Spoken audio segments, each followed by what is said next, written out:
Good evening, I'm Susanna Wood, and this summer I had the unique opportunity to be the Smith Fellow in Physics at Los Alamos National Laboratory in Los Alamos, New Mexico.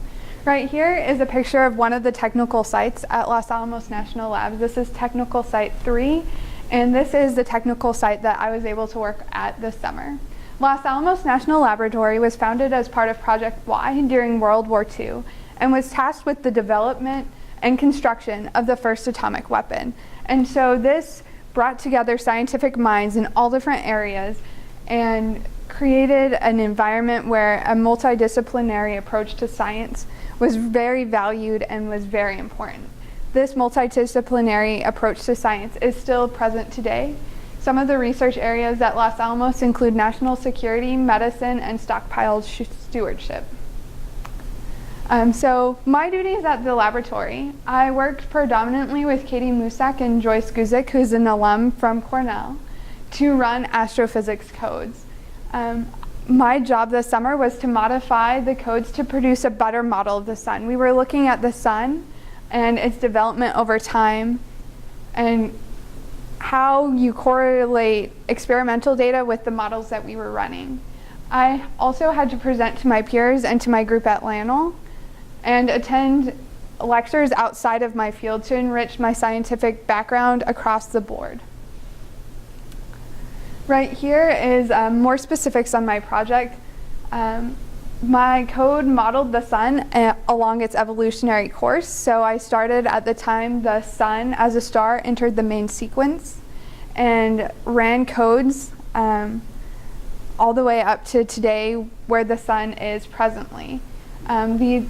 The goal was to try to match our calculations with observational data. So we have data from the Doppler shifts from different vibrations of the sun, and we wanted to make the most accurate model possible. And so my job was to improve some of the input physics to this code. So I looked at some of the interactions and the nuclear reaction rates that were occurring in the core of the sun. To the left, I guess right, the big picture is sort of a model of how these different vibrations probe different parts of the sun. Right here are my research findings. I had a really pleasant experience and was able to really work and dig into my own project, which is really unique for an undergraduate physics research student. And so the changes that I made to my code improved agreement with data, which is really, really awesome. I guess in layman's terms. And it was really an excellent experience to be able to begin to work with these codes that several people had put a lot of time and effort over the years into, including one of Cornell's alums. And so the most exciting thing about this project is that I was able to improve agreement in the region of the sun inside the core that was the goal that I improved agreement in our code with. So what did I learn? Scientifically, I learned some programming languages, some of the nitty-gritty details. I learned how to run things on a Linux platform, as well as some Fortran, which is an old language but still in use. I got to learn the process of running an iterative code and what it was like to live and work as a computational physicist. And I also got to delve into subject matter that I hadn't covered at Cornell, but really enriches the education that I have received at Cornell, including helioseismology, which looks at the vibrations in the sun. The sun quakes much as the earth quakes, but for very different reasons. I got to look at astronomy and astrophysics more in general. Professionally, I learned how to work at a job. Prior to being up at Los Alamos, I hadn't been in a job setting. I was very lucky to be able to have a previous research experience that really put me in line for this fellowship, but I hadn't been at a job site before. I also got to learn how to take opportunities for professional development. Los Alamos has a fantastic program for their students and offers different resources, including resume workshops and interviewing workshops, so that students are more prepared to go off and take their next steps. I also learned how to prepare and give a scientific talk to people who are fluent in the language of the speaking and how to put these details together to express how pertinent the work that I am doing is. I also got to take advantage of a scientific library and learn how to pull together those resources, both old stuff and new stuff, because it's all really important, and Los Alamos has a fantastic research library. I also got to learn the difference between research in an academic setting and also a setting in the public sector for the government. And it was really unique to see the different goals and motivations of the research that occurs in these two sectors.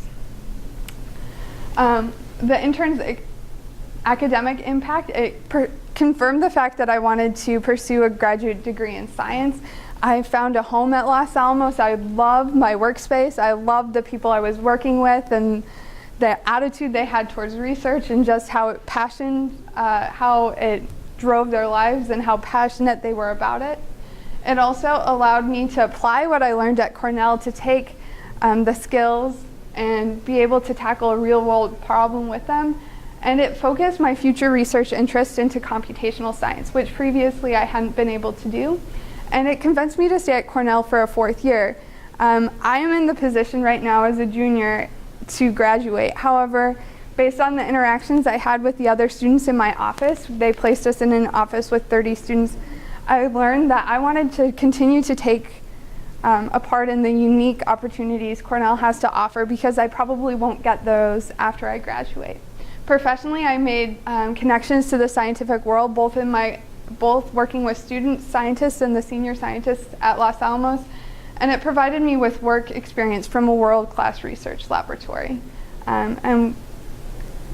With gratitude, I'd like to thank the donors to the Cornell Fellows Program, my site mentors Katie Musak and Joyce Guzik, my group and division leader, Jennifer Young, the graduate students who worked in my office and who stimulated a lot of conversations, my faculty sponsor, Kara Beauchamp, and everyone who runs the Cornell Fellows Program.